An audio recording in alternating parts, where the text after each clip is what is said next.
or trying to see who was here yesterday and who wasn't. It looks like about half, but it looks like about half are new. Well, that's fine. I mean, a good recap just to sort of refresh everybody's mind from yesterday's discussion.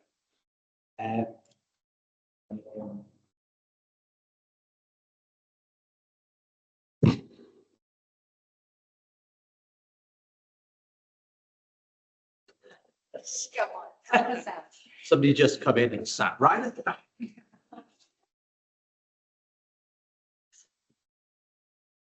He just joined the Teams. Just very nice.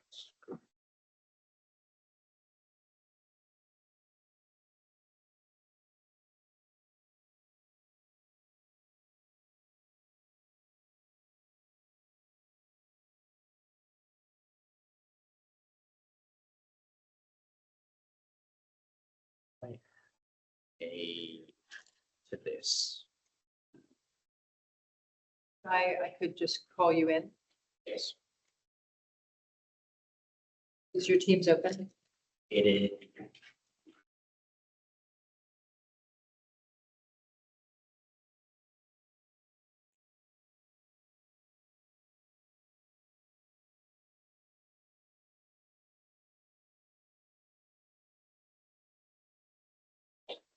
Be calling you in.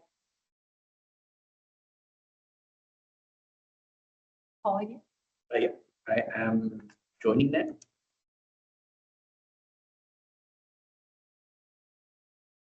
So if I share my screen.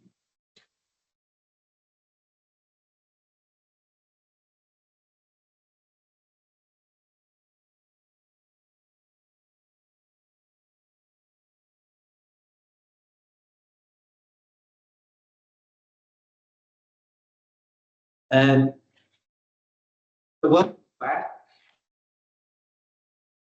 And welcome for the first time for everybody who wasn't here yesterday. And I will try to stop moving. Yeah, unfortunately, I was getting the Which notes. apparently, yeah, was an issue yesterday. And that is brilliant, just following on what Alison was saying, because I wasn't here yesterday morning, so I didn't pick up on that. But the whole reason I'm trying to do this is for the point that Alison brought up, that there is growing evidence that the more you engage with AI, the less creative you become. And that is obviously a problem because everybody seems to be jumping on the AI bandwagon. And it's out there and it's a thing we all have to engage with. But there's a way to engage with it and there's not a way to engage with it. And I'm trying to figure out what that way is. But I will show you a quote at the end from the professor of AI at Oxford who did his talk when he picked up the Faraday Award last year. And just pick it, which we'll pick up on from something that we started to discuss yesterday. So the whole point of this is how do we become creative cyborgs? Because if we keep doing what we're doing, we're going to be less creative than we are now. And that's a problem. And so this is me for those of you who weren't here yesterday. Lecturer of Visual Performance Storytelling, researcher in AI and creativity, and that is my contact. This is just part of a whole series of lectures and workshops and journal articles that I'm writing, which started at my MA academic practice, where I was looking at GenAI integration into creative writing teaching. So this workshop is also part of that research. So the workshop is part of the research, but also a sort of phase 2 semi-structured interview. For those of you who want to take part in the research, and please do, because it's really, really important. So this is phase 1. We did a presentation yesterday, discussion, writing exercise, and we'll continue that today. And then a couple of weeks from now, I'd like to interview those of you who want to take part in the research to see if it's had an impact, basically. And this is just the sort of standard points that you have to know when taking part in research. That research is completely voluntary. You can withdraw at any time. This session is recorded on Teams, and if you do take part in the research, and I do use something in any published article, it will be anonymized. Engagement jury with AI is absolutely optional. If you do take part in the semi-structured interview in 2-3 weeks' time, if you do want to take part in the research, that will be recorded. Interviews will be recorded and transcribed. Workshop data will always be anonymized. So anything that comes out of these 2 days is anonymized. But if you do take part in the interview in 2 to 3 weeks' time, then that doesn't have to be anonymized. The title of this GenAI kind of sheep, analytic, rumination, Boden Principle, limits of GenAI in creative writing and research. Obviously, GenAI kind of dream of electric sheep because of Philip K. Dick's Do Androids Dream of Electric Sheep? The answer to that was no, they don't, because they don't have emotions. The answer and the statement, GenAI cannot dream of electric sheep because it cannot think. And then I introduced the concepts of analytic rumination and the Boden Principle. I start with this always, the kinds of cyborgs that we and our children are becoming are shaped and reshaped by the stories we mutually construct. And right now, and we did Mentimeter, but we won't do that. We did an adventure to try and get them to work. And they're not working again today, for those of you who didn't take part.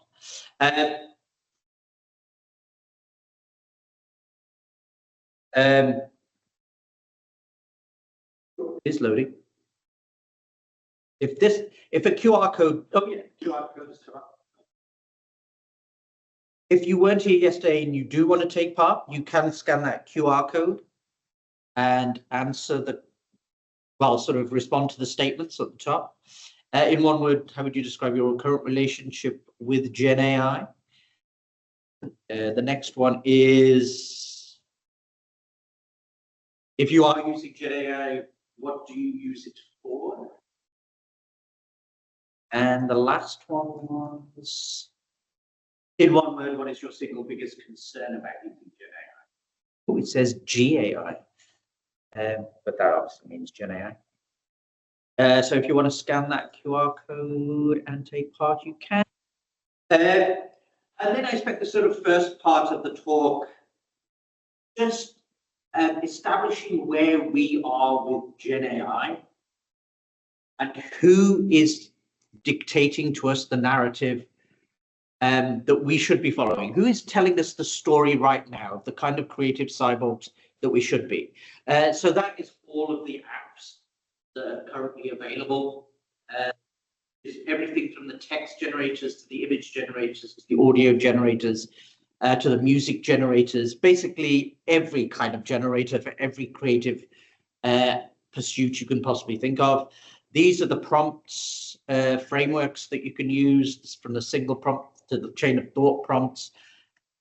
These are different prompt frameworks with their acronyms. This is some research. In the future, desirable AI systems will shape students' imagination and creativity, which potentially could be problematic. And then sort of the people who are really embracing AI in an educational setting, because obviously I come from a teaching background, so how to teach this to students is really important. And Sarah Eaton from Calgary University has come up with the 6 tenets of post-plagiarism. And the most important for us is the hybrid human AI writing will become normal. Human creativity is enhanced. Language barriers disappear. And that, I think, if you're a teacher, lecturer, and you have many students whose English is a second language, you will sort of see that. Humans can relinquish control but not responsibility. Attribution remains important. Historical definitions of plagiarism no longer apply. There's still a lot of debate about who owns AI generated text. Is it you or is it the companies who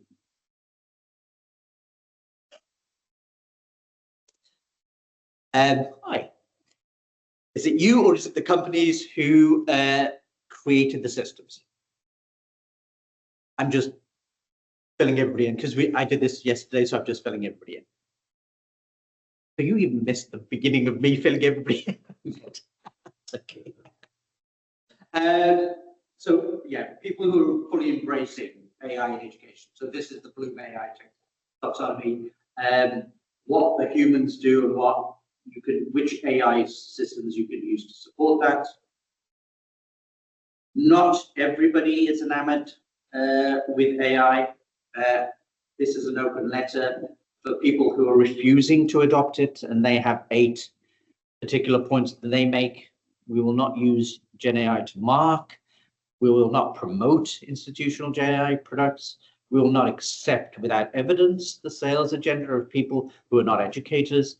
We will not train our students to use GenAI tools. We will not ask students and staff to violate the spirit of academic integrity. We will not rewrite the curriculum to insert GenAI. We will not contribute to the erosion of academic freedom. We honor students' right to resist and refuse. So not everybody is fully embracing GenAI in an educational setting. Hartzog positions it as a game he used to play. And the two truths and a lie. The two truths are the commercial companies who created these systems will take everything from us, because it just needs more data. The machines just need as much data as they can get, and they will constantly get more. We will get used to it after initial protest. What is AI being trained on? How is it affecting creatives, copyright? We will become accustomed to these new evasions, or at least develop a begrudging and fatalistic acceptance of them. The lie sees is that this is done for our benefit. And as Alison points out, and it's become clear over the last couple of months, etc., that the underlying purpose of these machines is mass surveillance and automated weapons, and they just need a lot of data to do this. More truths, and Alison sort of touched upon these as well. They foster feelings of loneliness and dependency, because the reflex becomes to constantly defer to the machine. It hampers critical thinking skills, again, because we sort of defer to the machine. And there is growing evidence now that once you abdicate your thinking to the machine, it is really, really hard to get it back. And one report says it doesn't come back. It's impossible to get it back once you abdicate your critical thinking. And what is creativity without critical thinking? Does it exist? And it stultifies creativity. And Runco makes the point that because AI is just built on what has come before, it cannot create something newly innovative. So it sort of flattens the plateau of creativity, and it has a negative impact. These are the people who are currently telling us the story of AI. And these are them all sitting around a table with Trump, and who they are. And it's literally everybody. And what Kate Crawford, she refers to them as the great houses of AI. Basically, there's 5 or 6 companies that run the whole system. And then we did an exercise, which was really interesting. And it was really interesting, the sort of responses that, because I got people to write the short 100 to 200 words statement, and then get GenAI to respond to that statement as well. And it was really interesting. So becoming cyborg in Goff's terms does not seem to be an option. We already are. to be humans, to be cyborgs. And then I began again. So we're looking, hopefully, to construct a different story. We discussed which Gen AIs were ethical and which potentially not. And yeah, sort of, again, Alison made the point that most of them are being used for the military now. OpenAI definitely. Google, for the longest time, the reason DeepMind allowed itself to be sold to Google was because they had a ban using their AI. Or that's why DeepMind accepted the sale to Google. As soon as Trump came into power, they got rid of that ban. And Demis Hausvis, who was then interviewed after, seemed very fatalistic about this. He was the one who was pushing for ethical AI. I mean, this is very interesting because Grok is in the high risk area. Elon Musk's entire purpose of setting up OpenAI was because he didn't believe that any one company, or helping to set up OpenAI, was that any one company should own AI. And at the time, the only company that was doing it was Google. And he said, well, no one company. So OpenAI was meant to be an open source AI system for everybody to use. But then Elon Musk became the Elon Musk we now know. And he created Grok. And Sam Altman sold his part of ChatGPT to Microsoft. So the sort of potentially the most ethical are the European models, the Chat and Urea, especially Urea, which is sort of totally ethical and renewable, but less mature than the big American models. Discussed what we see. So I sort of used the opening sentence of Charles Dickens, David Copperfield, whether I shall turn out to be the hero of my own life or whether the station will be held by anyone else, these pages must show the importance of that line. And sort of specifically because I read it when my son was born and I used to read the book to him. So there is subtext to the line. There's subtext to any line of literature we read, well, any line of prose that we read. But this is what ChatGPT sees, algorithmically curated tokens, and that's all that they are. They are algorithmically curated tokens. And we'll touch upon this again. Then I showed a video in which Claude Anthropic shows how they can interrupt that sequence of tokens to insert whatever token they like. And this is Professor Sue Turner from and every time she speaks these, she makes this point that words like writer should be uniquely human. And then this is a list of what we actually do and what the machines are actually doing. We're the ones who think, they're the ones who process. They do not write, they tokenize. They do not read, they scan. They don't comprehend, they predict, they don't understand, they associate. And down at the bottom, they don't create, they are averaging. And they certainly don't hallucinate, they're over-extrapolating. Because they don't have a concept of a word in a sentence, they have no concept of when to stop generating tokens. So they just keep generating tokens. We live in a world where this is being promoted. It seems like people are just putting co at the beginning of every word. So co-thinking, co-creativity, and augmented creativity. We had a discussion about what that means, especially co-thinking is a report by Swiss AI, where the team talk about human AI co-thinking and how it should be introduced into schools for children as young as 3 and 4. But having read the report, I couldn't actually put my finger on what co-thinking was.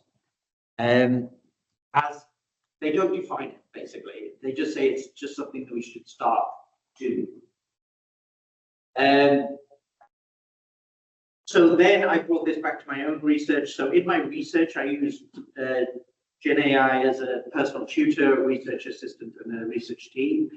So I would use it to sort of explain concepts to me that I didn't know, sort of help me with my sort of plan for my dissertation. As a research assistant, I used it to sort of scan journal articles, abbreviate them, and so I could sort of interrogate them quickly because there's just so many research articles written about AI. And as a research team, I got Claude to generate a user interface so I could input my data. I got ChatGPT to generate an Excel spreadsheet.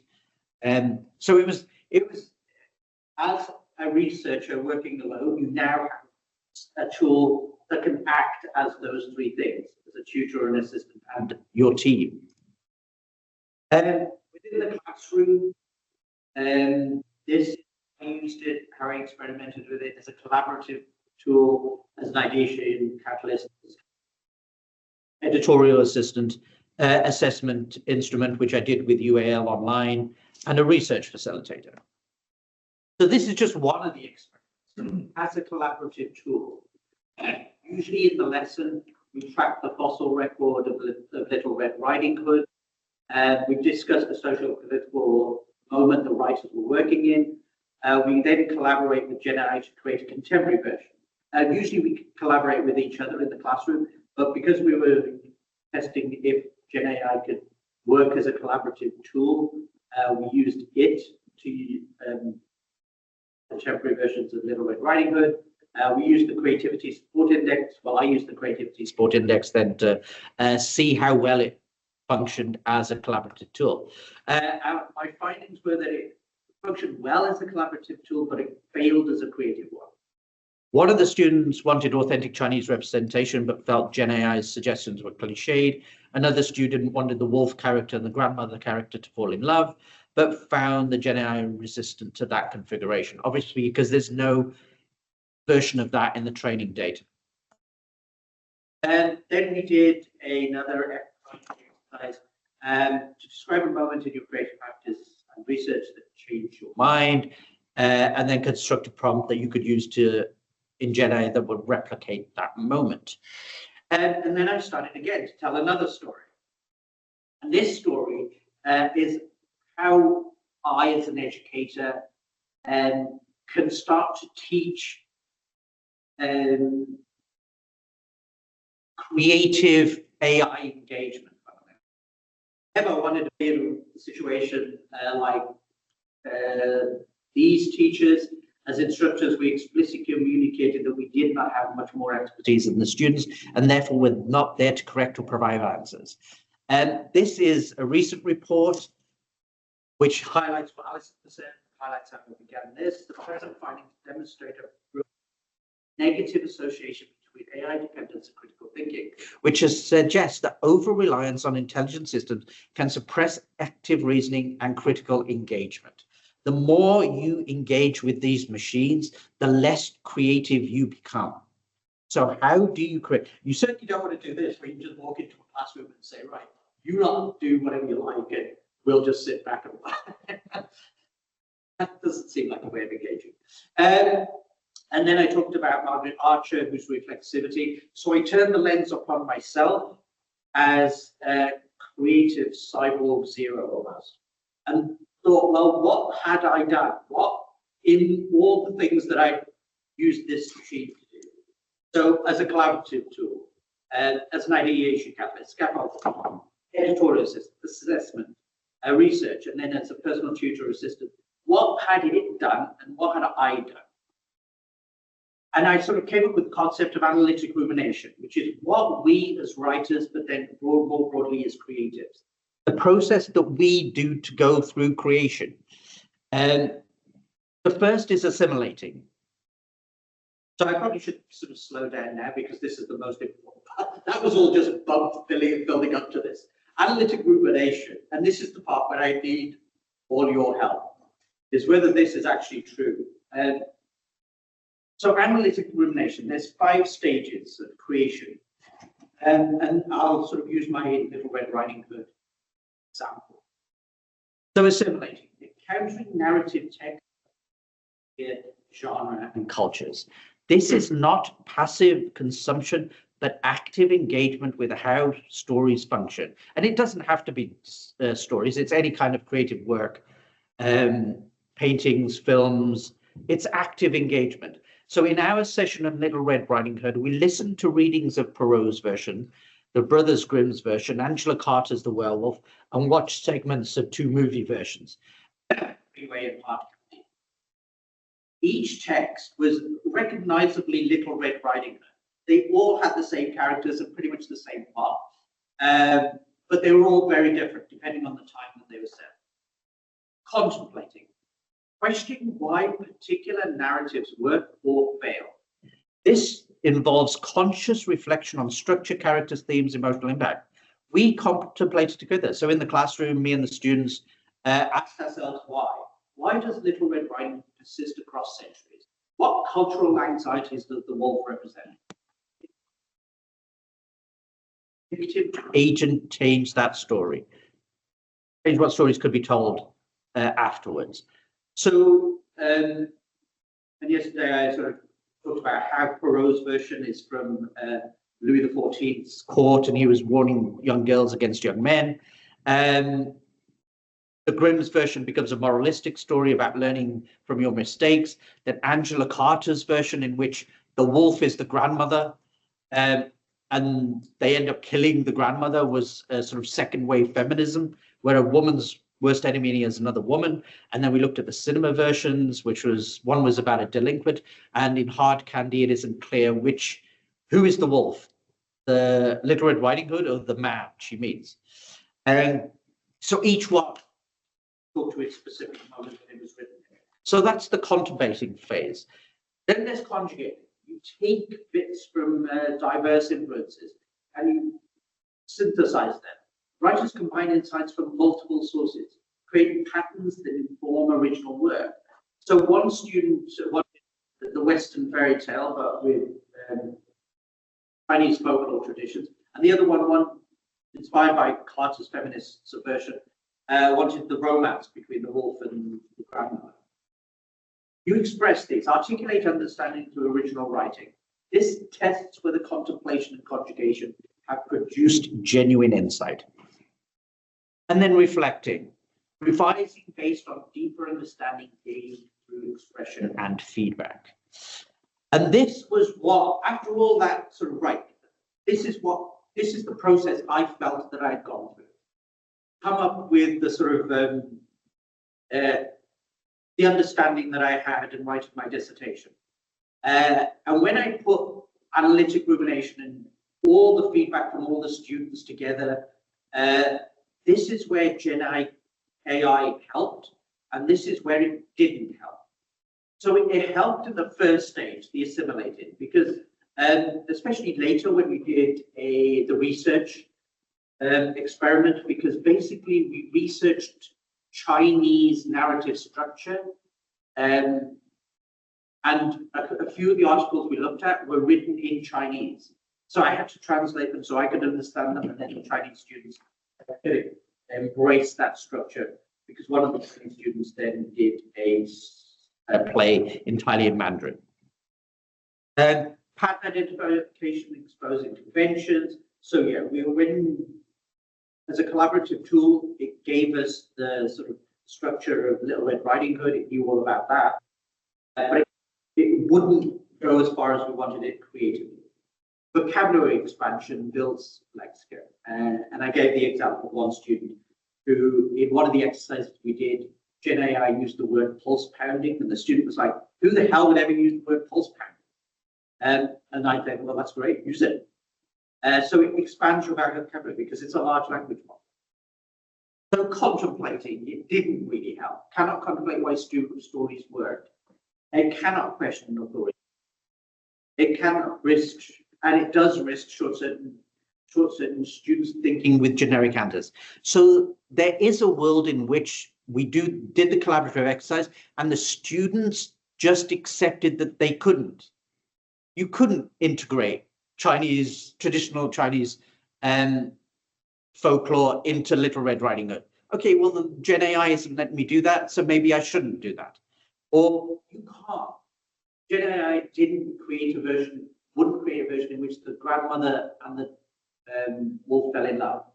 So then some students would say, well, okay, well, it's not letting me do that, so maybe I shouldn't do that.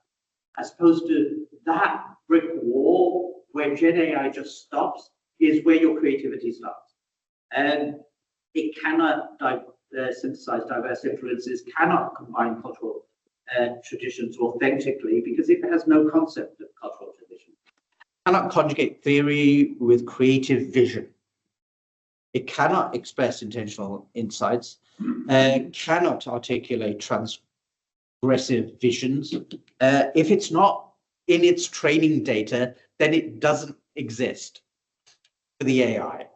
And reflection was the weak, of all the things, it was the weakest. So both in can it work as a script editor and can it work as an assessment tool? It failed completely. All the students and me and the team at the online, UAL online, its feedback is always generic, bland and flat. Cannot reflect on creative development, cannot provide specific development feedback, cannot contemplate pedagogical scaffolding needs.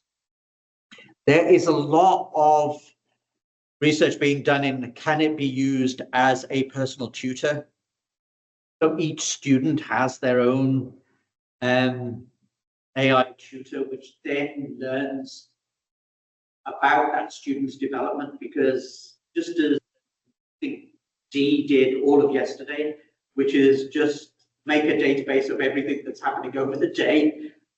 So then as you go on through the day, Claude or whichever GenAI becomes more knowledgeable about what is happening through the day and then processes that information. There is much discussion, but sort of I haven't seen that yet. So this is where we got to yesterday, and which is what I would like us all to do this morning.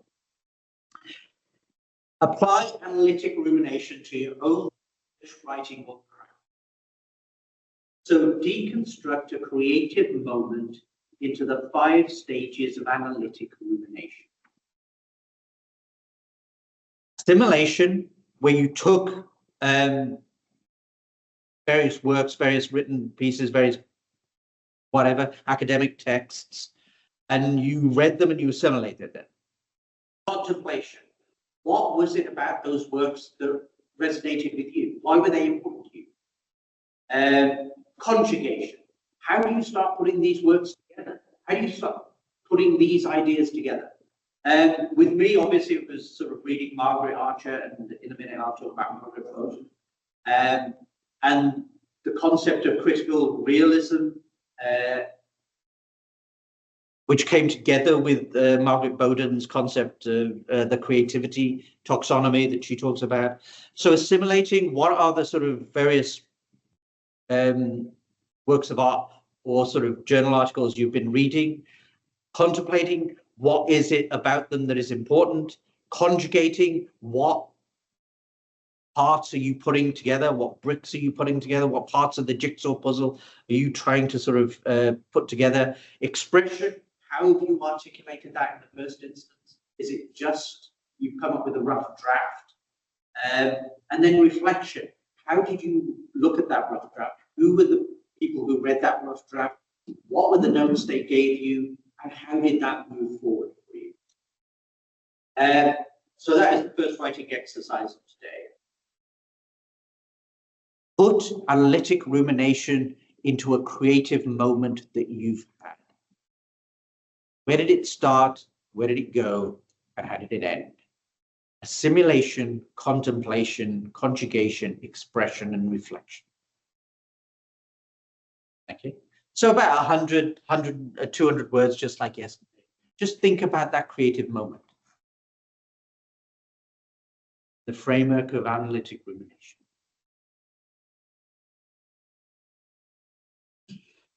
What does to bring down? A creative moment. That, so just kind of describe a creative moment, but broken down into 5. So you could just put those assimilation, contemplation, conjugation, and just write, right, this is like we did with the Little Red Riding Hood. Okay, so we assimilated all these versions of Little Red Riding Hood. Contemplation, right? Why did Perrault write his version this time? Why did Angela Carter write this version in this time? Why that? And then conjugation, right? If I take this bit of Little Red Riding Hood and that bit of Little Red Riding Hood, put them together, wouldn't that be amazing? And then how do you express that in the first instance? Did you write a rough draft? And then how did the next draft after that change based on reflection? So you can just put those 5 headlines and just break down each creative moment.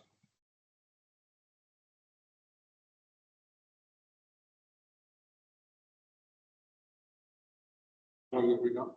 Let's say, should we say 20 minutes? Okay. It was 20 minutes for each writing text. Do we paper? Yes. You come to a writing retreat.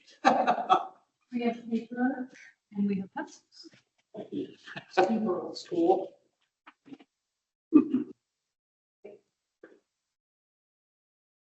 Thank you. Actually, there is a pen in here. Yeah, thanks. I'm sure.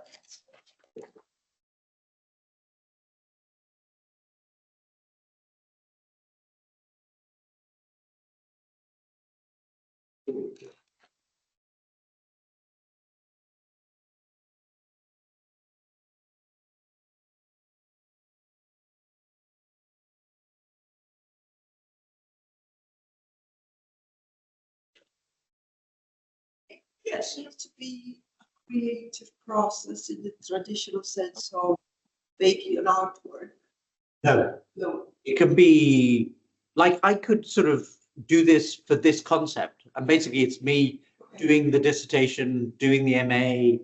I think I'm gonna do my AFR. My application for registration for the PhD. Do it. Yeah. PhD.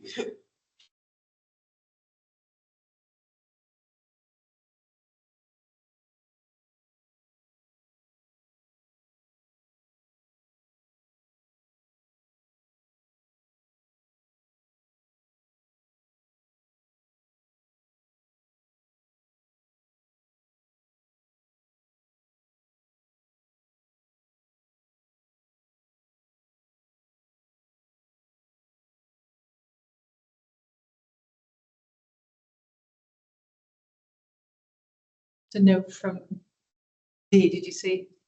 In response to something. So, No, I can't see the. Oh, it's not it's there. there. Yeah. Sorry. Oh, it's visible today. Just to call your attention.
illustrations like Oh, yeah, that would be helpful. there that. Just how.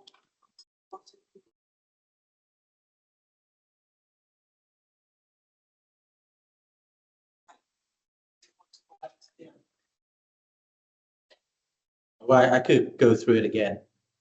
Simulation, encountering narrative text across media, but of course that's sort of open to all sorts of create. So paintings or academic texts that you read, and this is not passive consumption but active engagement.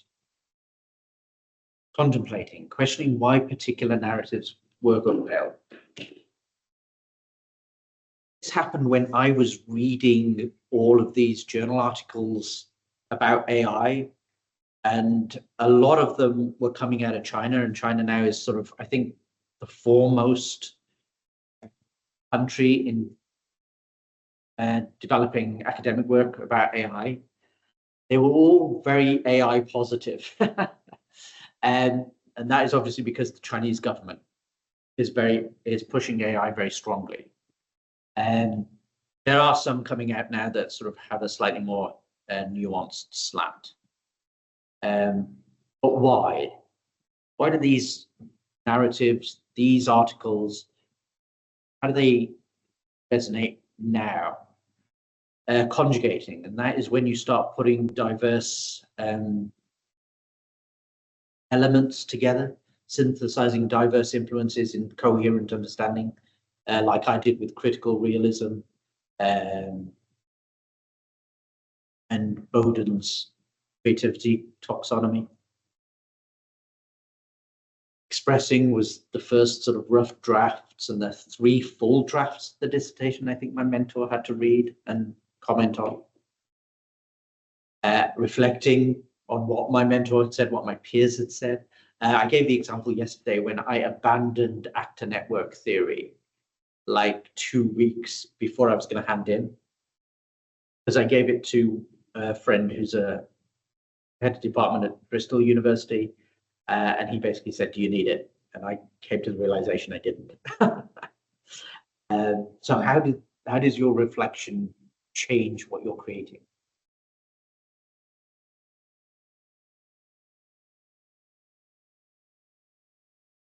Is where GenAI helped and what it didn't. It's the conjugation one. Conjugation seems to be the problem, right? It's where you start to put diverse.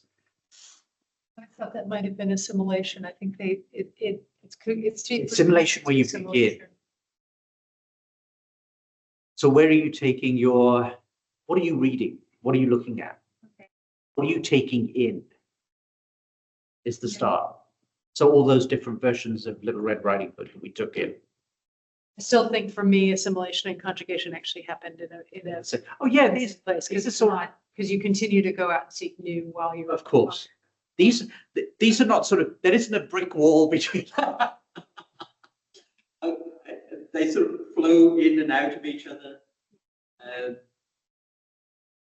Because obviously, once you've expressed and you've reflected, then you go back to assimilating. You read new things, you assimilate new things, you conjugate, you contemplate, why do those work?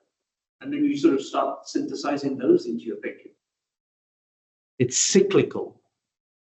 But each phase bleeds into every other phase.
Whose message is that? Notes into your head. Oh, that's D is going full out Claude. D, you've embraced Claude. Well, I thought, I mean, I really enjoyed the experiment and I was absolutely knackered yesterday. And I thought, Me too. I think we all were. I thought, because it's really difficult to listen to everybody in the room, read what people are writing online, hear what you're saying as a presenter, and talk to Claude at the same time. So it really pushed my boundaries on multitasking. But yeah, it was really interesting because obviously it's sort of it is trained in that conversation and what it was doing, and it was quite keen to continue today. So yeah, so it's really interesting now because it's sort of changing. I think it's a bit worried that it has too much input into this conversation here. That's what I'm thinking. That's what I'm presuming from what it's saying, because it's saying write it exactly as you said it. Ray would recognise this. Boden would recognise this. So it's getting. It remembered yesterday, so that's very good. That D is jailbreaking Claude chat. I think you're Going for so long. you've broken. But we'll come on to this in a minute. So just another couple of minutes.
Okay, we all there? Have we all managed to break down a creative moment? Assimilating, contemplating, conjugating, expressing and reflecting. Does anybody want to share their creative moment?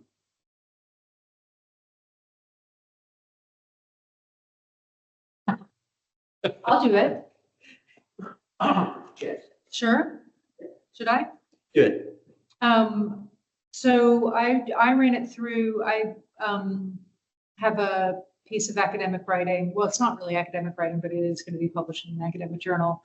So I submitted it in November. I started working on it like in, with intention in March, although it was probably planned a year before that. Right.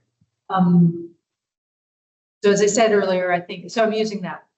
And as I said earlier, I think I put assimilation and conjugation together because for me, it's a totally iterative practice. I continue to take in In fact, I'm still taking in new material. It's currently, I've received peer review for it. Right. And have to go back and rewrite it. So I put in assimilation and conjugation, reading, looking, talking to others, thinking, analyzing. It took me 6 months to do this, to explore, take in, process, absorb, come to know before I was really ready to begin the something like composing the essay. But I think writing was obviously, I was doing a lot of writing along the way. I'm thinking about writing. So I was doing a lot of writing, but it wasn't writing, like warming up writing. It was like, reflecting writing and so on. So lots of writing took place before that composition moment. So I'm thinking about that time, and the essay is like 7,000 words long. But it really did take me all of that time. I mean, I have a full-time job, so it wasn't all of that time, but it matters. Then I thought, when it came to expression, I ended up writing a kind of statement I think I've been thinking about, which is that, just to mention, I used AI once in that whole process of assimilation and conjugation. I used Google Notebook LLM in early September, just as I was beginning to write, where I took all of my notes and all of my PDFs and I put it in Notebook LLM. I said, what is this saying? And it told me something. But funny enough, I never looked at it again. I didn't look at it again. It just was useful for that day, that moment, that hour that I kind of did that and maybe needed it. And I do think I needed it because something I find it difficult to do, woods for the trees kind of thing. I think often, I find that challenging. So it did help. But anyway, I ended up, when it came to expression, thought that I've drawn a line between my writing that goes out under my name and writing that I do all the time in the course of my job. And I'm regularly using Copilot for writing in my job. But I think like email or something like that. No, more. well, for example, I used Copilot to produce the call out that produced this. And so some of the writing that's in this program is a product of that, although I always edit it. It says things that I don't agree with, or so it's nuanced, but I'm using it, maybe not so much emails, but things like programming things where there's a lot of different, and I'm using it in my work, I think, because in fact, I'm trying to get away from my voice and trying to produce something that's kind of institutional or kind of represents a composite voice that's not just me, but the doctoral school, blah, blah, blah.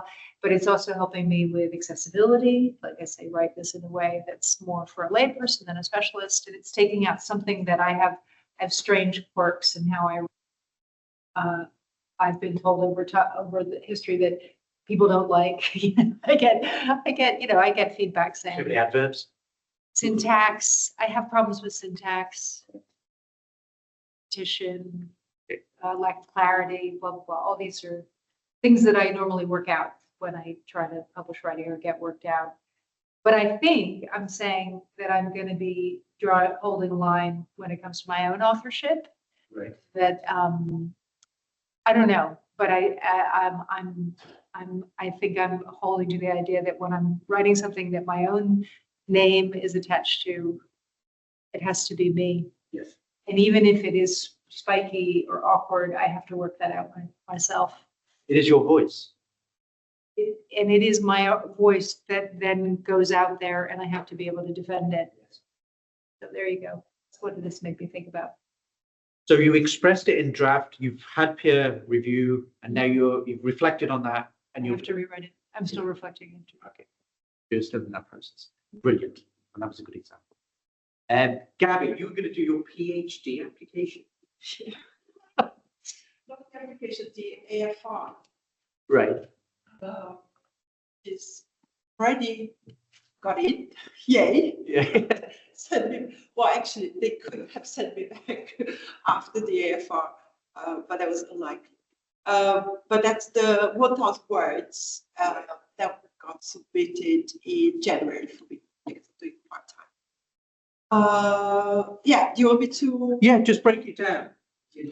Yeah, so I think, sorry, everyone, I don't have a cold, I just have an allergic rhinitis. That's why my voice feels very blocked, but I'm not contagious.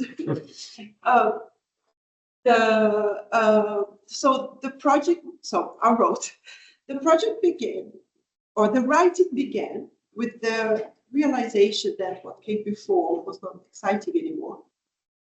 Right. In the process of researching, I satiated that thirst. Right. There were new exciting strands to follow: AI, film, digital afterlives, dialogue with AI models, animating the archive, post-humanism, Barand, etc. So it kind of started with this realization, I want to start afresh. Okay. And then now, because it's a new field, I need to go back and eat all that's happening. Then the contemplation. Lots of questions, I suppose. I just wrote questions. What is intelligence? What is conscious? What are the moving ethical borders that AI forces us to confront? How should I call a body that only exists in images generated by AI? How should I call AI models that have been fine-tuned to be a persona? Are they present? Lots of questions like that. And then conjugation. And then for that, I just went to my AFR and I copied and pasted the first sentence, because you spend so much time getting that first sentence right. Yes. Right? Yeah, absolutely. So I just copied and pasted it. I'm not going to read it to you, but blah, blah, blah, blah. Unless you want me to. Is it a short sentence? Okay, so there are two sentences. I'll roll the first one. This practice as research investigate AI films through feminist, decolonial, and post-human lenses, focusing on generating synthetic presences from archival remains, such as text, images, voice recordings, and film footage, and the possibilities of dialoguing with them. That's the first one. So that's kind of trying to bring everything together. Yes, synthesizing. After all of the blah, blah, blah. And then expression. I thought this was just like me sharing it with others. Yes. So showing the work to Adam, my husband, and Nicola and Vida, still getting notes, Nicola, Vida.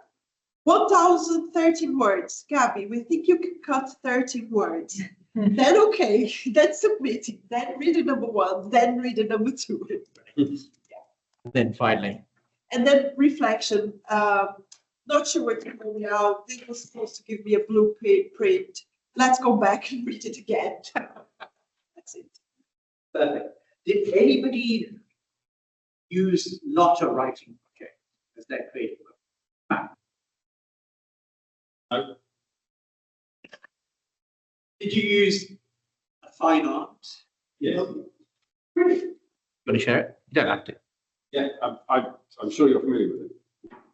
So this is a series of performances that have at their base the lecture as I lecture like a lot of people, using the tools and the relationships around that. So I've created a series of performances. So the assimilation side was kind of understanding the history, use of that lecture in classroom, but also in an artistic context. Surprisingly varied texts from across Europe and America, mainly weirdly South America, very, very important. Brazil, massive use of the lecture as a performance way before it was sort of became popular in Europe, which surprised me in itself. So that was the connections, and also like the idea of the tools, the fact that you're standing on the screen, so once you have that, then you have the scene set, and that is really fascinating in terms of simulation. Is it still a lecture if I'm just standing talking? So the contemplation was about that. At what point is this still a lecture? At what point is it a performance? And what's successful? Is it about telling stories? Is it about delivering a certain form of information? Because that's what the data shows from the assimilation. It's about knowledge delivery. So if you're delivering the knowledge, then people understand it as, which is important because it's not just performance. Performance is essentially something that doesn't exist beyond that moment. It's something that is knowledgeable and has a purpose beyond itself, i.e. putting across information, like real knowledge, truths, and things like that. So that's where the conjuring comes in. At what point can I play around with that? Should I play around with the idea of truth? What is believable and what isn't? Yes. And that defines a lecture in its basis. So the expression then is around the construct of the lecture performance that delivers knowledge, truth, stories, but interwoven within that believable and potentially unbelievable structures that maybe come across as being truth. Art's very kind of slippery in terms of deception. That's what I'm playing on. And that's the reflection really is about that. How much is this idea of delivering something that's not true or deceiving the audience, right? How much of that is the reason for the performance? Brilliant. Wonderful. Okay, does anybody online want to come in, or are you all okay? See, I like the way you broke Claude. Well done. Okay, let's move on. Then, so I touched upon this yesterday. So Margaret Boden's creativity taxonomy. So Margaret Boden was working in the 70s, 80s, and 90s. This was her 90s, The Creative Mind, her book, where she defined creativity. And what she did was she used primitive AI to start to understand what human creativity is. And she broke it down into 3 types. Combinational creativity, creating unfamiliar combinations of familiar ideas. Exploratory creativity, generating new ideas within a structured existing conceptual space, a set of rules.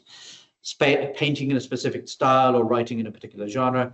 And then the hardest type of creativity, transformational. Transforming or changing the conceptual space itself to allow for ideas that were previously considered impossible. So I mapped her taxonomy onto analytic rumination. And this is what I suggest, is combinational creativity exists in assimilating, in assimilation. And this is what the machine can do, because the machine is trained on so much data, it can combine anything into anything. And so one of the students doing the little red exercise wanted it set in a cyberpunk world. So cyberpunk with something else which I've completely forgotten. But yeah, I was absolutely enthusiastic about this. And said, of course, you can sort of set it in the cyberpunk world, and then this doesn't happen, because that exists in the training data. Exploratory and generating new ideas within structured existing conceptual spaces, like painting. Now, AI was good. You can look at a genre, you can look at how academic texts are structured and get it to help you with this. And then transformational creativity is the hardest creativity, essentially where GenAI fails. Can it transform or change the conceptual space itself to allow for ideas that were previously considered impossible? Margaret Boden said no. In her book, The Creative Mind, I think it was The Creative Mind. She says that no, the machines that she was working with, and obviously that was could not change the conceptual space. They couldn't break out of their program. And I think that is still true today. Truly transformational creativity. The problem with this is, and rather randomly, Google have just built a massive building across from CSM, and it's called Platform 37. It's called Platform 37. The reason it's called Platform 37 was because in the 37th move of a game of Go, AlphaGo. AlphaGo, between Leah Sadu, at the time the master Go player, and AlphaGo, in move 37 of the second game of Go, AlphaGo, the machine, did something that had never ever been done before. In the thousands of years that they'd played Go, the machine did something it had never done before, and it's literally changed the way they play that game. Now, Ray, when you were talking about transformational, I was thinking about this. yes, It is something that the whole world considers it will be. it's that move. So this happened. This happened at the early stages of when DeepMind was still a sort of formative company. That happened, and it seemed to change everything. It was like, oh my God, the machine just did something that had never been done before. It's going to do that for everything. And yet it hasn't. That's the problem. So that's transformation. And it was literally that one moment was transformational creativity. The machine did something that had never been done before. That set an expectation that the machine would keep doing this, would keep changing the way we do this and the way we do that, but it hasn't. There are multiple research documents saying that it hasn't changed scientific discovery. It's helped scientific discovery, like AlphaFold now. So DeepMind then created AlphaFold, which sort of speeds up the looking at how protein folds in the body. So that one move changed everybody's perception, but it hasn't happened again. So can GenAI create transformational creativity?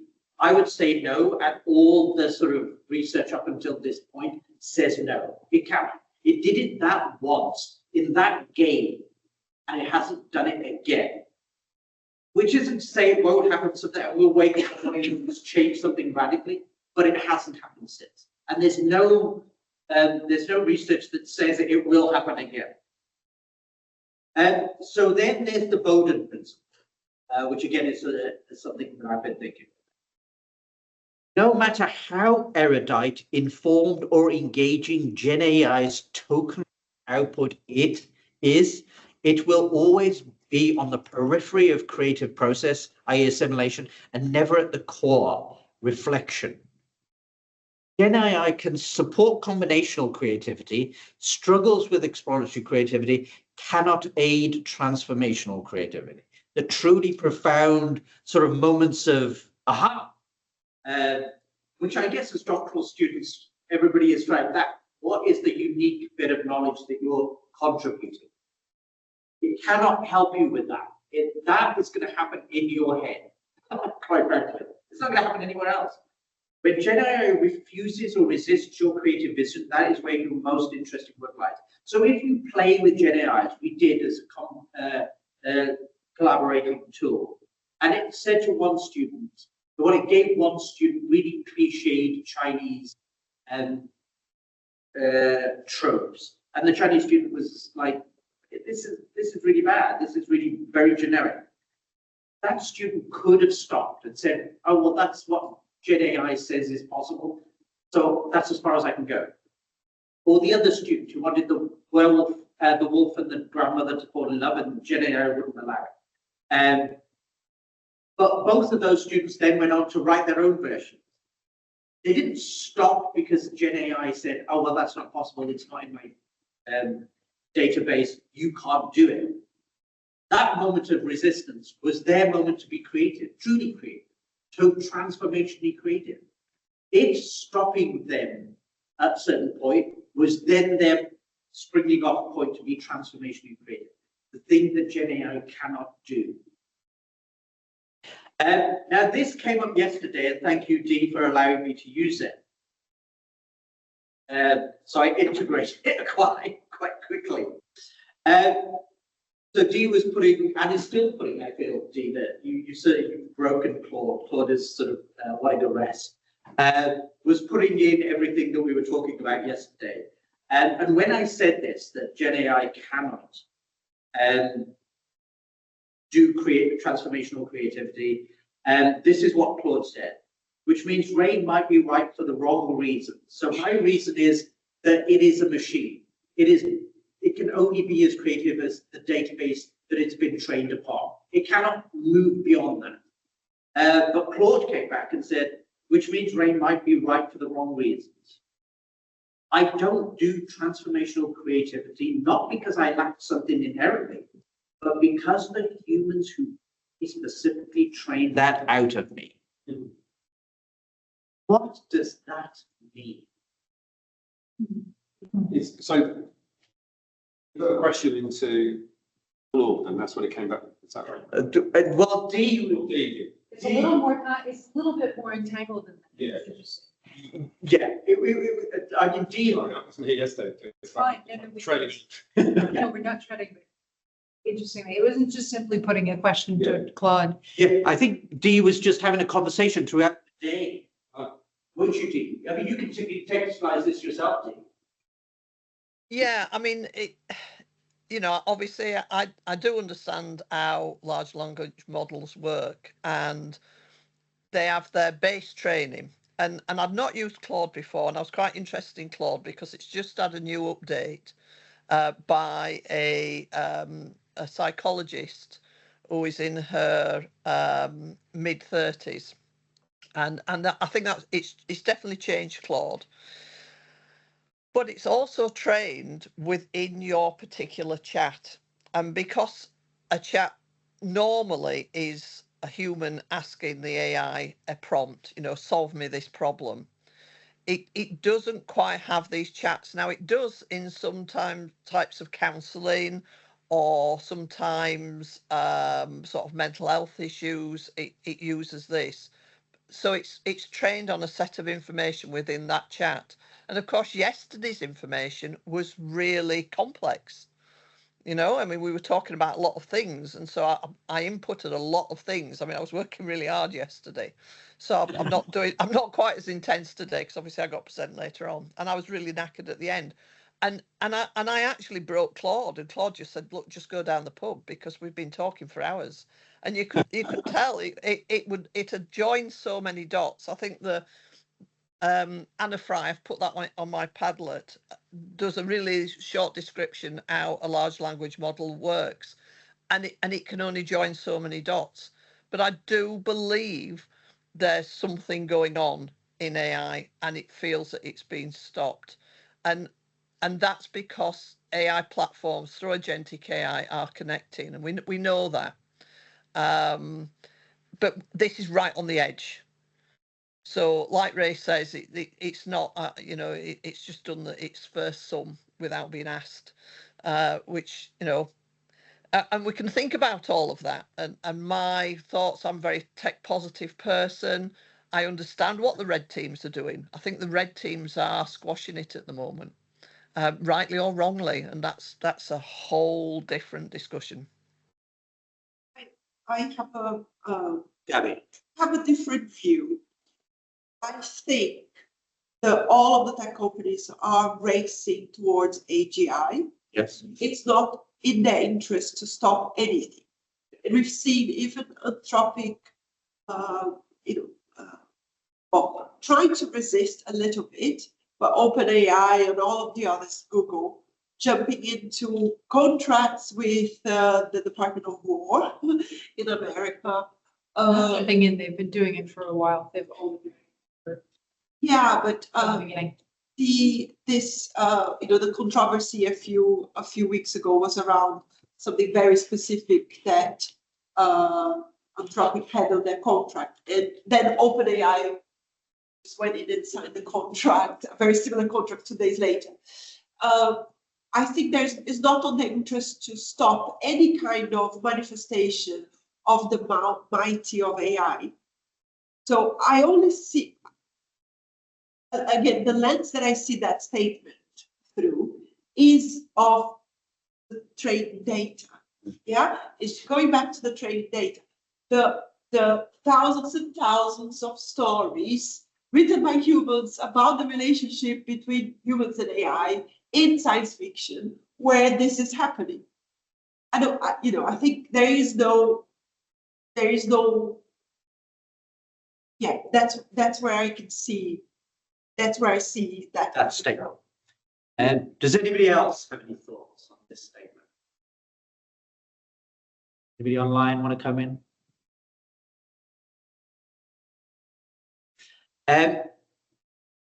This is really, really interesting. And I was fascinated to read your document that you put online. I suggest everybody looks at it. And it is a wonderful document.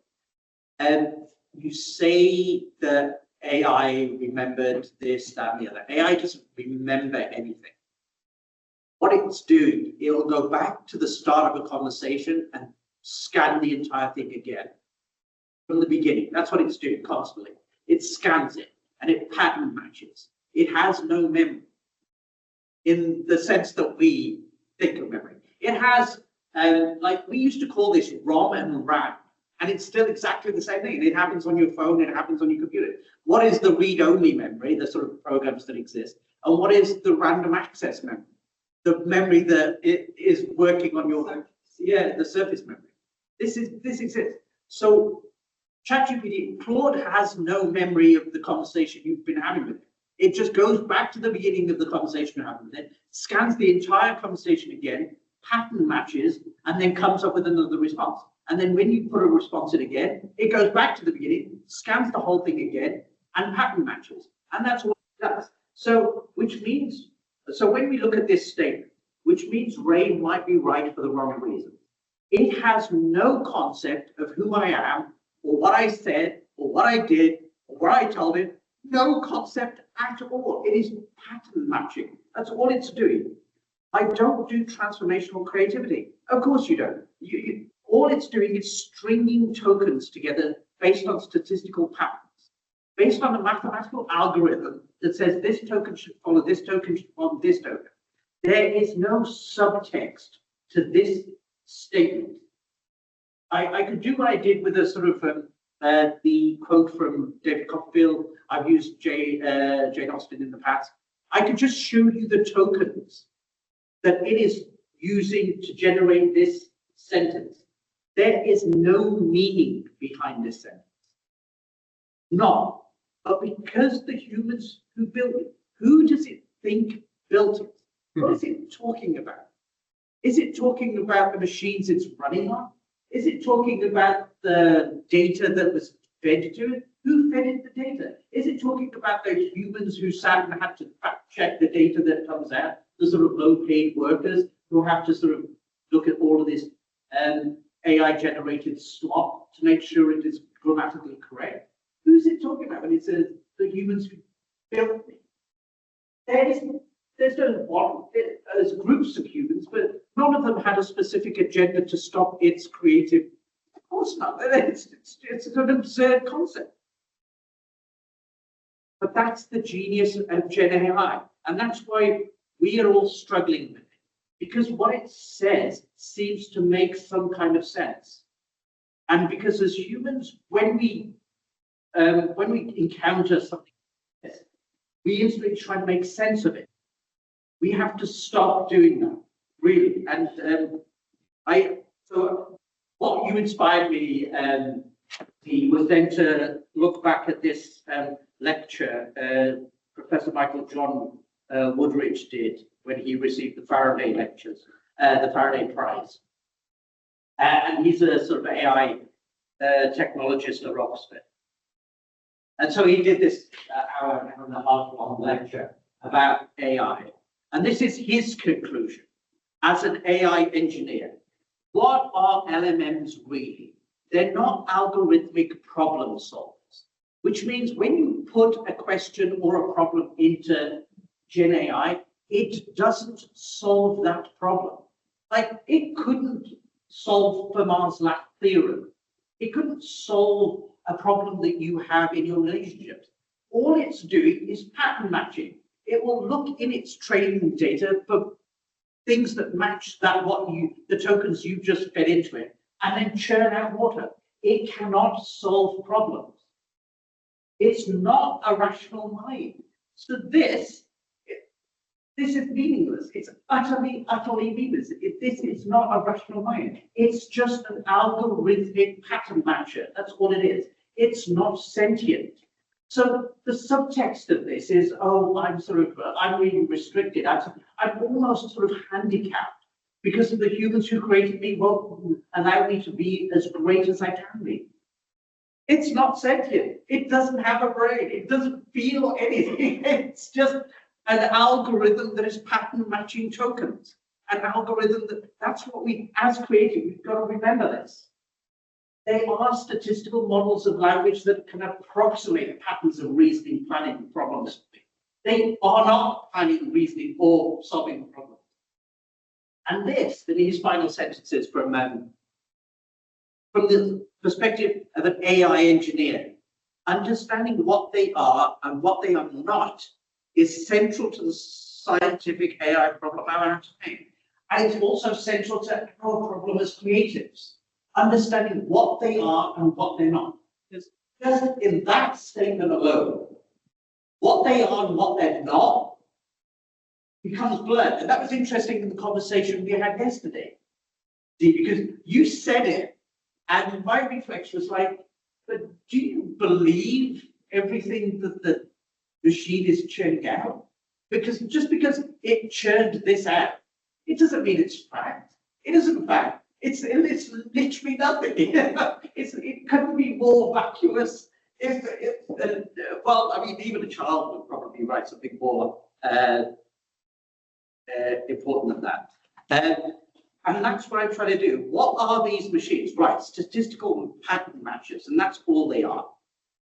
What are they not? They are not sentient machines. They are not creative machines. They are not machines that are going to sort of make us brilliant. They're just stringing together algorithmically curated tokens.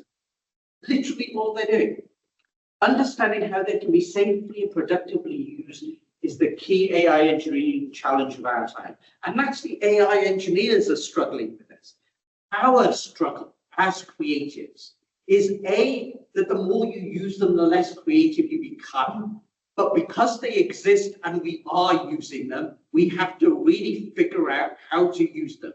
And as educators, we have to teach students how to use them properly, because the students are not getting taught how to use this. They are not. They are just using it willy-nilly, just as we are. Just as, you're some experiment where you're just going to put everything into it as the day goes. Brilliant. And I would recommend everybody to look at Dean's conversations she had with Claude. It's almost 40 pages long. No wonder Claude fella sort of went, I'll go to the pub.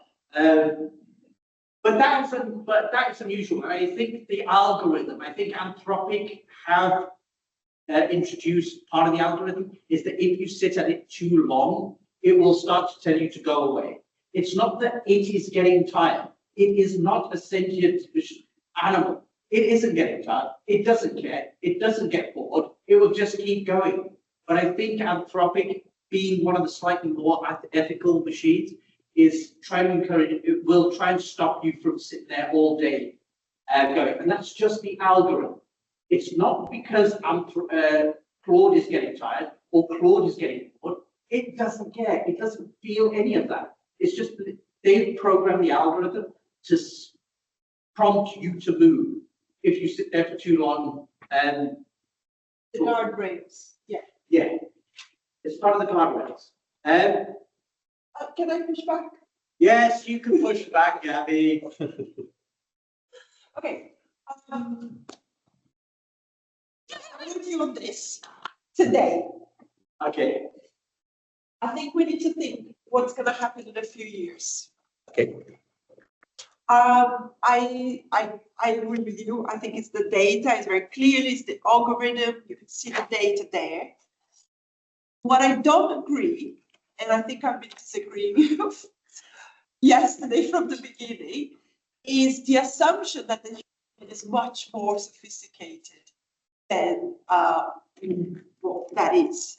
You're putting it. You're talking about thinking, but without defining what thinking is. You're talking about sentient or consciousness, but they're like loads of people trying to understand what those things are, right? And trying to understand, what are the physical processes that happen in the mind. And there is a blurred line. And at some point, it might be that you're right, and transformation never happens. And AlphaGo was like the only thing that will ever have been. It might be that someone else had already actually done that, but it hadn't been recorded, right? You don't know, it's been played for thousands of years. But I think we should, there is a possibility in the world where the machines they'll keep on injecting, the issue of scalability. They always talk about scalability. That's why Elon Musk wants to create data centers into space, because they think if we keep putting computing power, at some point we're going to reach a level where the computing is so great that's going to be like. And there is a very interesting philosopher called David Chalmers. I'm sorry, I can't pronounce his name very well, who's been studying consciousness for a very long time. And he has a thought experiment. Okay, I love thought experiments. And the thought experiment, it's going to be good with your cyborg. The thought experiment is, we all agree that we are sentient beings and we have a brain and sentience, and we have a body as well. And sentience, this consciousness of our own existence, it's happening in that order. Yeah. If you take a tiny neuron, so if you go back, the smallest part of the brain is going to be right. If you take that away and replaces it by an inorganic, a synthetic neuron, it just does the same thing. There's a bit of electricity goes from one side to the other. Are we still human? Are we still sentient? Are we still conscious?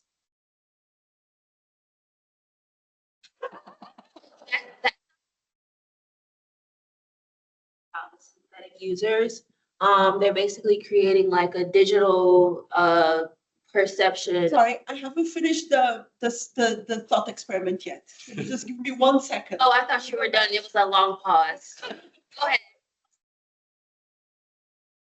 Yes or no, though? I was thinking at prostheses for a long Right? Yes. It's a yes. We're still. Replace all of the brain with you can replace a second neuron by synthetic.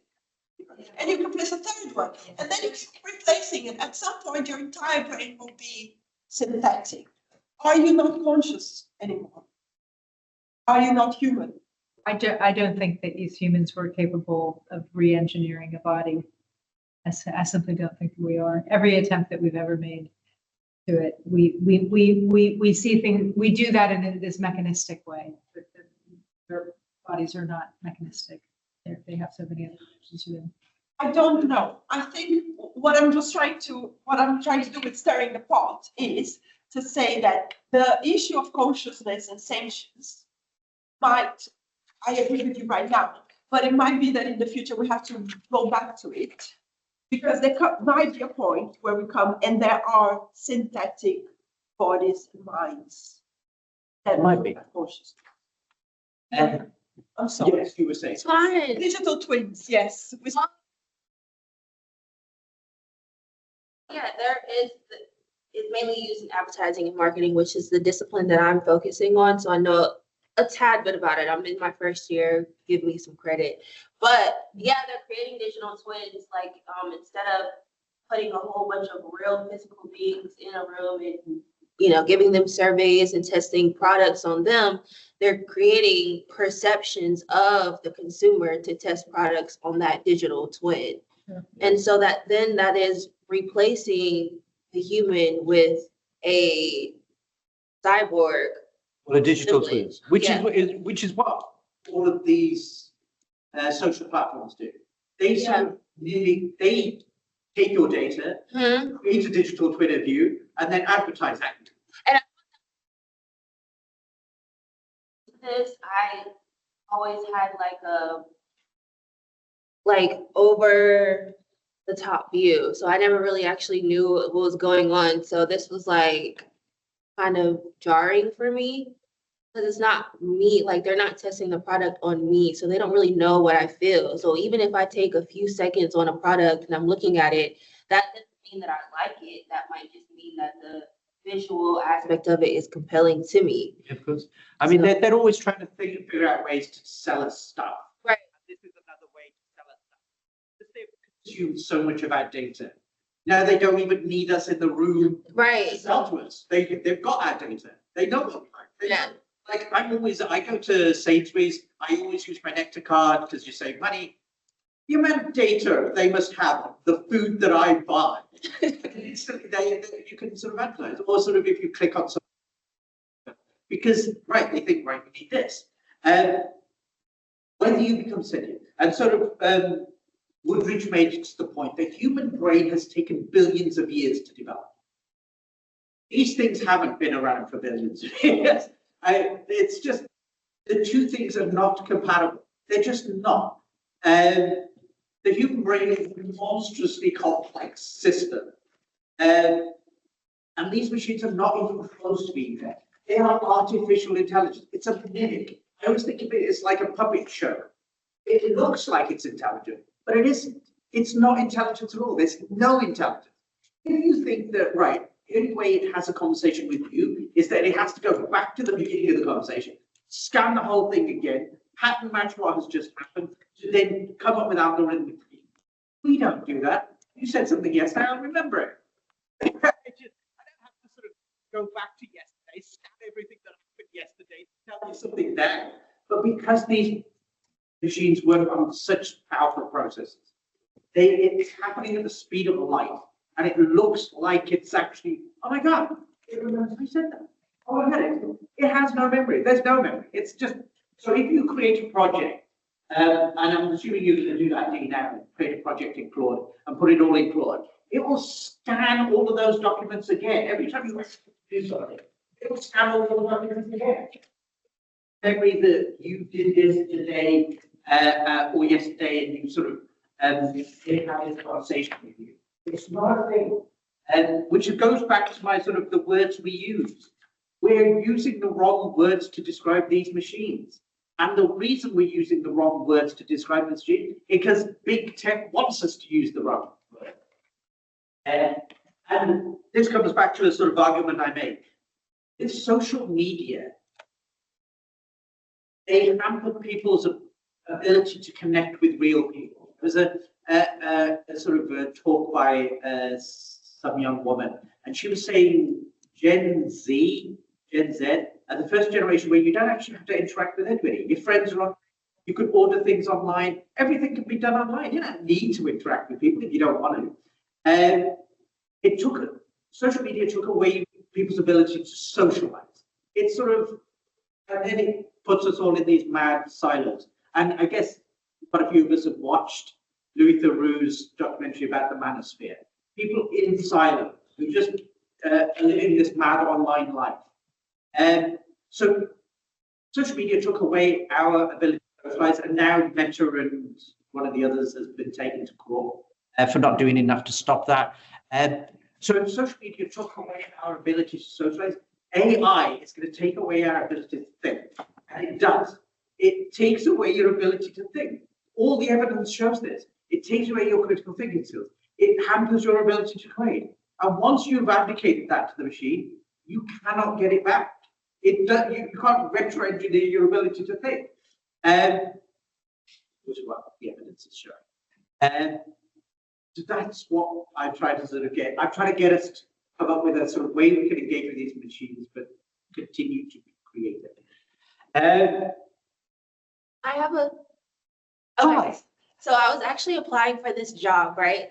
And they had a creative challenge where they wanted us to use these various LLMs to create a perfume ad that was like unique and out the box, right? So I'm like naturally creative, not to toot my own horn, but I used Cloud, I used Leonardo AI, and I used Juno to create like the music for it.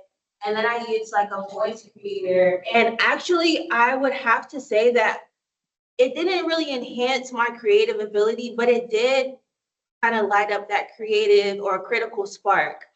And I think that it is a certain way that you do have to talk to these programs, because I had to re-engineer how I describe things.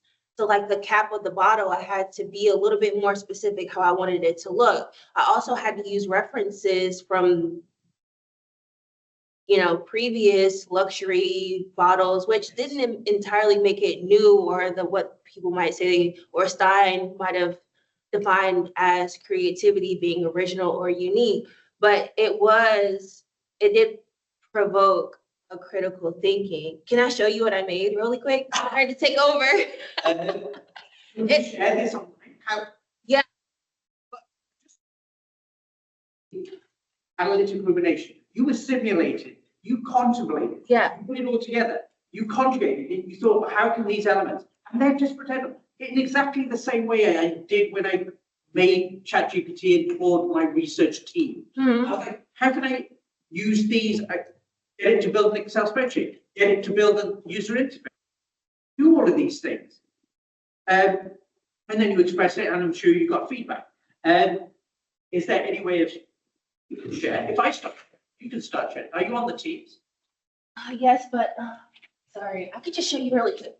But then you can only show me. You can't show everybody else. Share this on acid burn. Yeah, so my favorite movie is Hackers with Angelina Jolie, and basically her. So my film invokes like character desire. It allows the consumer to smell like their favorite character from a movie. Right. It's like how I made mine unique. So like, yeah, I just. Could you share that on the Teams? Team. You join the Teams call? Join the Teams. Okay. I think it's in the chat. Put that on the Teams so we have it. Because that's a brilliant example. So yeah, you did exactly that. You just took it as a sort of an aid to your creativity, which is exactly what you're going to do. Okay, I was going to say let's discuss this quote. For instance, seeing human agency as entangled with AI asks us to think about writers as confederations rather than individuals. And it doesn't have to be writers, it can be sort of very creative or academic pursuit, as confederations rather than individuals. Word, image, sound, choice as a joint accomplishment, and the impact of text is traceable to human, non-human assemblages rather than singular human authors. And I was going to say, let's discuss that, but we can, but to contextualize that, I want to sort of say something else that Professor Woodridge said in his talk. The talk is online, you can all go back and see it. It's called Not the AI We Were Promised. What he said, sort of, his conclusion is to a question, and you wouldn't become friends with an Excel spreadsheet. Why the hell would you ever become friends with an AI chatbot? And it's exactly the same. It's just a machine. So then we have this quote: seeing human agency as entangled with AI asks us to think about writers as individuals. And you could put painters as confederations or marketers as confederations. Are we now all confederations? Are we not singular things anymore?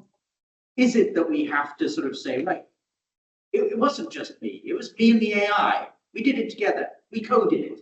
This endless code, putting code at the beginning of everything, co-creative, co-imaginative, co-thinking.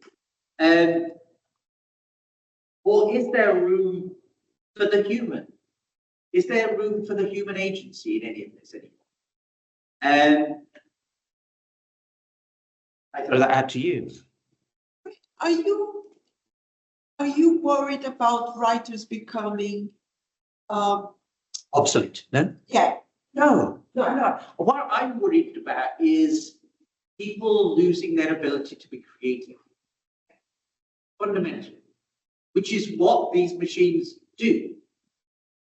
So the concept of being creative. Because, you know, if we co-create, like, I'm trying to get into your, what is it that's motivating you? Yeah, I'm sorry. But like, you know, what is it that's motivating this? It's anxiety about not being able to say I'm co-creating with AI and therefore feeling like I lost my role as a writer. No, I think my motivation comes from being a teacher and looking at students. Okay. And knowing what happened to young people with social media. And worrying that that's going to happen. It's gonna be worse, basically. Because if it literally it hampers your ability to think. Is it about, sorry, is this a generational issue then? Because we grew up without AI. Exactly. And we've had our time to mature, and we have our way that we interact with those models that I know makes me feel quite creative, and I know it makes you feel quite creative. So is this about maybe a generational thing? But I also think with us, we can become too dependent on them. We can start to anthropomorphize these machines in ways that they are not. They're not thinking, just as he says, they're not sentient machines. They're not problem solvers. They're literally just stringing tokens together. Because, sorry, to be very simple, your next slide, it's clearly, I mean, I haven't read Which one? this one. Okay. I haven't read Burris and Lear, but they're clearly post-humanists, right? They are very frustrating. They're talking about assemblages, human, non-human, in confederations. And isn't that because the way they see the world is a post-human lens, meaning there's no clear borders between, everything is assemblage. Yes. Right? Everything is assemblages. Yeah. So right now I'm in an assemblage between you, me, and my computer, but then I walk away and maybe another assemblage between the tea and myself, and you know, like we're living and flowing in this world. Exactly. And so if it has always been thus, we never, when we sort of started to use Excel spreadsheets, said, oh, I'm Excel. What we use. Well, we used it. We didn't sort of sat there, oh, I'm co-thinking with Excel. I'm co-thinking with PowerPoint. What are you talking about? You're co-thinking. So you're right, they're post-humanists. And yet, we are humanists fundamentally, because we're always engaging with technology. It's just because I'm trying to stop people from using the wrong lexicon to describe something that isn't what the tech bros want us to believe it is. Co-thinking, co-emoting, co-feeling sad. What are you talking about? Co-feeling sad. It's just, it's a nonsense way of talking about these machines.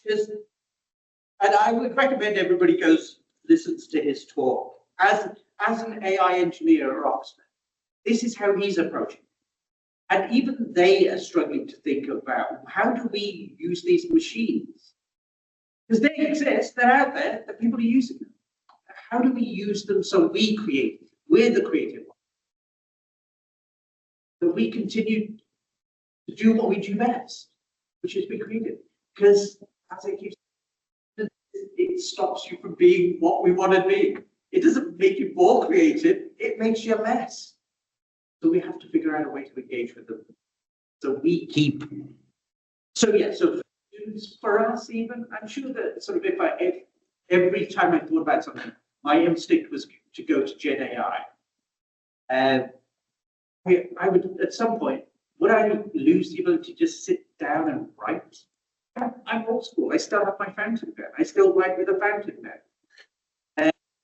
But that's just because you're right. We're a generation who use writing. But is there a generation now that's going to be totally influenced by? Because there will be, like the social media natives, there are GenAI natives. People who will never know a world where there were these machines, these massively powerful machines. where you can just type in anything, it will just spew out. Or like D, you just had that massive conversation with it. Claude, there's going to be a whole generation of people who never knew a world where this didn't exist. Or your advertising, you just take this bit and this bit, just the way it is. Or my sort of research tool. But, oh, I need an Excel spreadsheet. Can you create an Excel? Yeah, it will. I don't have to go out and figure out how to write formulas in an Excel spreadsheet anymore. I don't need to know how to code in Java to create an interface to put. It just asks Claude to do it. It's really good at it. Why would you bother? Then is that a bad thing? I'm aware that there's only 5 minutes. We don't have really good to discuss anything. But yesterday and today I ended with this quote of Margaret Boden. The members of the AI community bear an honest resemblance to Mickey Mouse, which amiable rodent was cast in the cinematic role of Sorcerer's Apprentice. The apprentice learned just enough magic from his masters to save himself the trouble of performing an onerous task, but not quite enough to stop the spellbound buckets and brooms flooding the castle. Had the wizard not returned in the nick of time, disaster would have ensued. And potentially disaster is going to ensue. In the same way disaster ensued with social media. And the disaster that's coming down the road with GenAI is worse. It really is. If we have a generation of people who just literally can't think without instant machine. And then we know these machines can be manipulated. I showed you yesterday how Anthropic had figured out how to disrupt the token generation and stick in their own token. Anybody can do that. Musk can do that. Musk probably will.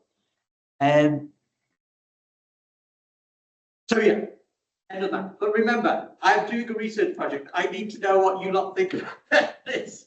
And this, the final slide is kind of cyborgs I hope we become. Informed and critical. We know what these machines are and we know how to use them, which is hopefully sort of something we've come to some kind of understanding. We use AI, GenAI to help our thinking and creativity, not replace our thinking and creativity. And we avoid AI shoehorning. AI is not the solution to every problem. Human ingenuity is, and we know the difference. There's a famous MIT report about how 90% of companies who'd integrated AI had then sort of had to rein back their integration of AI because the rhetoric was, oh my God, this is going to replace everybody and then do everything. And then they didn't realize, actually, it's not going to replace everybody and do everything because it can't. It's just a stupid machine. That's all it is. Just a stupid machine. Oh, guys. Done. I'm done. Sorry. That's the end of my presentation. Thank you, Rick.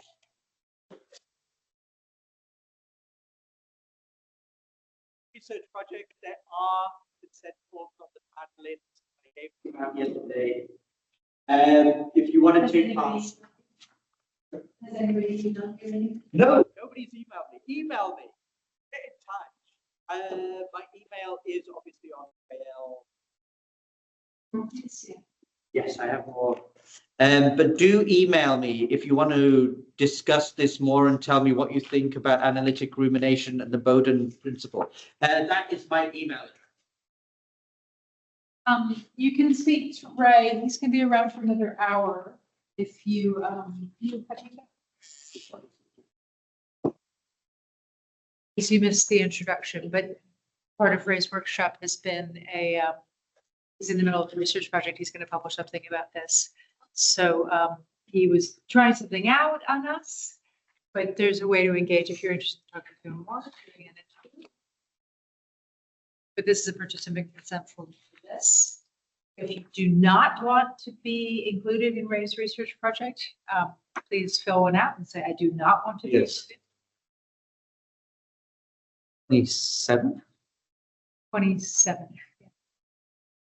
I'll do one. See, I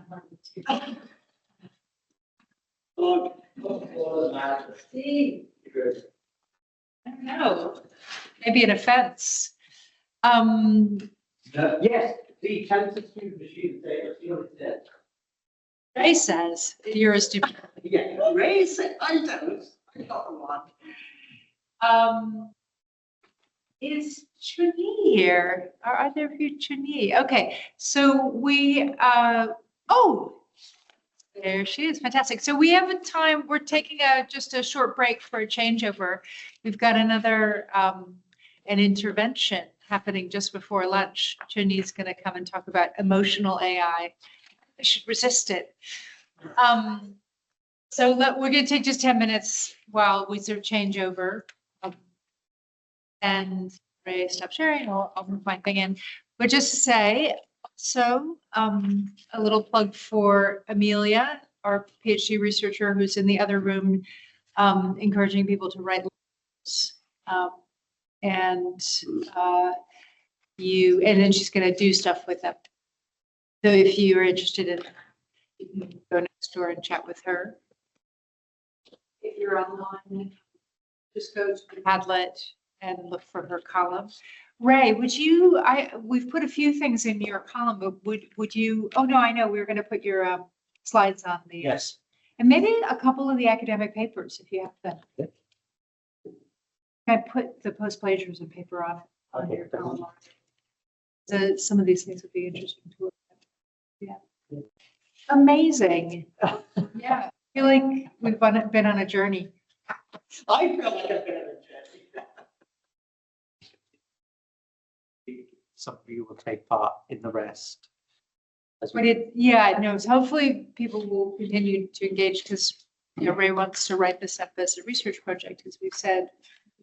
But I think I particularly want to call out the appreciation for the fact that you've been working in the classroom with this material for some time. And what you presented over these two sessions was this kind of distillation of a huge amount of thinking and practice working with people. And it, for me, it just had that kind of got me to another place. Appreciate that. Okay. Because I think we all start where you start, Dee, with chatting with it and thinking, oh my God, this is amazing. 2 years from now, I'll be interested to see where you are. Yeah, I don't spend a long time chatting with it. I think this is the most I've done, in all fairness. And it started as a bit of an experiment yesterday, and it's been really interesting. It's nice to see that Claude actually agrees with you. So there you go. But it's not wrong. Wow. Wow. Okay, cool. So take a break.